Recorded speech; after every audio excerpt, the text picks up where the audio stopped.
So I did my project on the Shipibo people who live in the Amazon. I took inspiration from the women specifically because they're the breadwinners. And they make jewelry and make pretty little like stuff, like, you know, it's all colorful and geometric shapes, and they sell it. While the men, on the other hand, are basically trained to be shamans if they want to make some money, which is also pretty neat. So they perform rituals, which has a 7-step process, and they use ayahuasca for support, which gives them a visionary state, basically.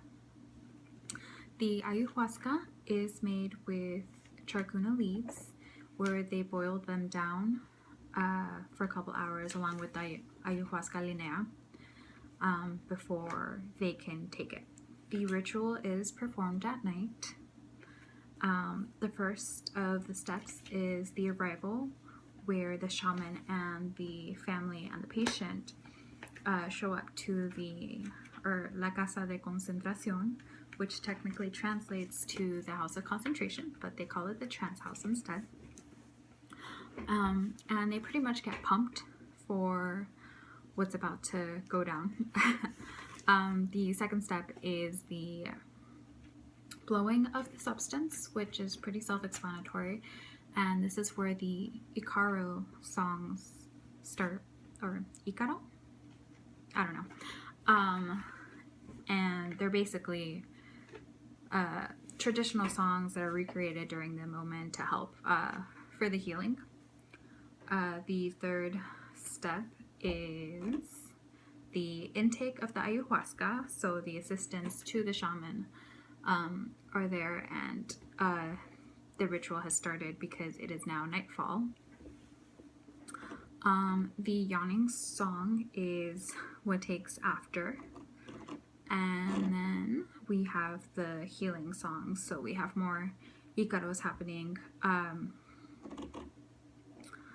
So yeah, and then around this time is when the shaman starts to have those like the visions and whatnot. So right after that we have the conclusion and the therapeutic prescriptions. So it's basically him telling the patient what he needs to do to make sure that this doesn't happen again and to not get sick anymore, and so on and so forth.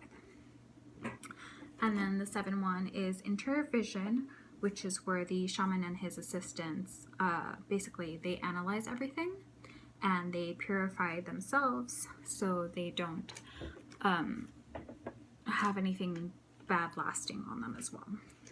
And 3 of the illnesses that can happen during all of this, we have mal aire, which is bad energy, basically. There is susto, which is basically anything that traumatizes you or frightens you. And then the last one was it was a curse, so it was daño, so basically anything that is danger that can be put on you. So that's all. Pretty interesting stuff. I liked there was the article about the guy who tries the ayahuasca and he sees the reptile demon, and he has to go to a shaman to be healed, and he has to touch the reptile with the staff because he automatically already knows he is going to die during this. So I think it's a pretty powerful plant. Unfortunately, I do not meditate. I don't know how to relax. So I tried. Yeah, I will post pictures of my project below. Alright, bye guys.